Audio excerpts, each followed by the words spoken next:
افريقيا الوسطى والكونغو الديمقراطيه الار دي سي، اضافه الى منتخب غانا. طبعا غانا وهنا خطا وفرصه الهدف الاول تضيع، لا زالت مغربيه والجول غير معقول. كنا نعتقد انها في الشباك. اول فرصه للمنتخب المغربي عن طريق لاعب عثمان معمى. لازم الحارس يرد باله، هذه صعبه والهدف الاول. والهدف الاول لفائده المنتخب الكيني، هدف عن طريق اللاعب يوما. قلت لازم الانتباه للاعبين هنا الذين يمتازون بالضربات الراسيه. جاءت الضربه الراسيه هنا عن طريق يوما.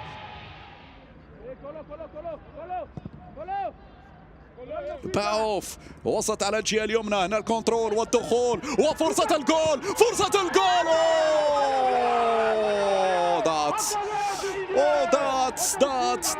ضاعت الفرصه الماضيه، ضاعت الفرصه الماضيه بعد مجهود كبير من الجهه اليمنى. هذا هو الضحك. يلعب التماس، فؤاد الزواني يرفع الكرة، فؤاد يرفع فؤاد ولا زالت هنا الخطورة والجول أخيرا، الجول أخيرا. ماذا هناك في صافرة قبل ذلك؟ يعني احكم بأحكامك، وإن شاء الله يكون الحكم أو الحكم منصف، إن شاء الله يكون منصف. نعم منصف في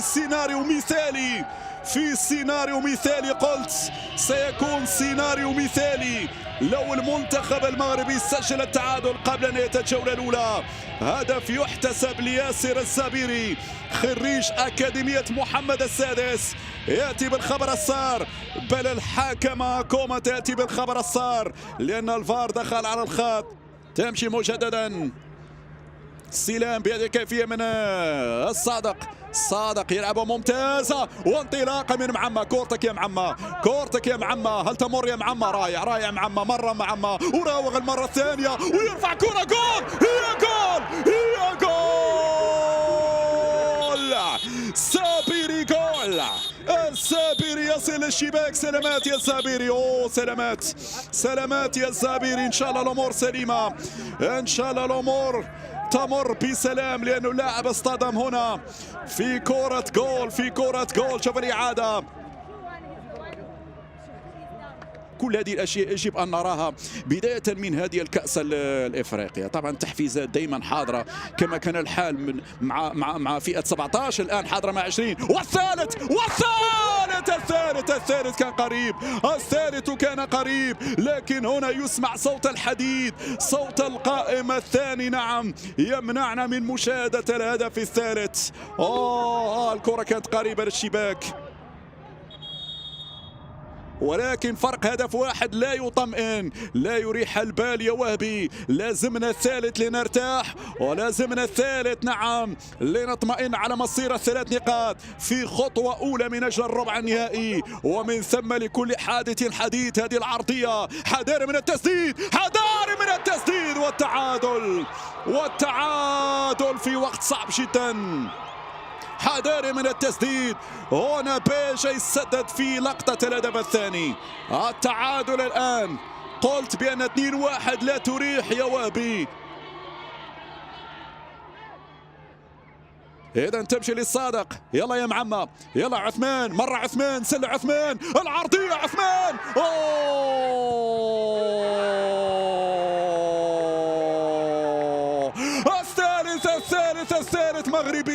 الثالث مغربي في هذه اللحظات مشاهدينا الكرام.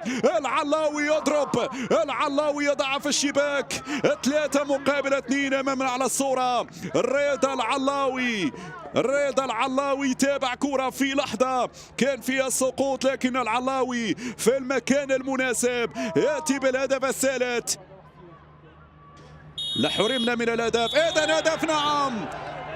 الفار ينصفنا والحكمة تنصفنا بقرارها. رضا العلاوي يتم تأكيد الهدف. يوجه زملائه، الكرة ترفع داخل منطقة الجزاء. يانيس في آخر لحظة الكرة ضربت في القائم. هنا تمشي الكرة فيها ضربة جزاء، فيها ضربة جزاء. ماذا تقول الحكم الآن؟ ضربة جزاء في هذه اللحظات. هذه الضربة التي ستريحنا، هذه الضربة اللي تفرحنا. يركز يتنفس، معمى يضيع. اوه يا معمى بالراس، مقطوعة من حمزة كوتون. حمزة المرة الثانية وسط الميدان لمن لازم نكسب الكرة في الوسط. برافو ركيك. وفي هذه اللحظات صافرة الختام وانتصار بشق الأنفس المنتخب المغربي 3-2. ثنائية صابري والرضا العلاوي. الخطوة الأولى والمهمة الأولى تمت بنجاح رغم صعوبة المهام، لكن جاء الانتصار 3-2. صدارة هذه المجموعة في انتظار الخطوة الثانية. المشوار طويل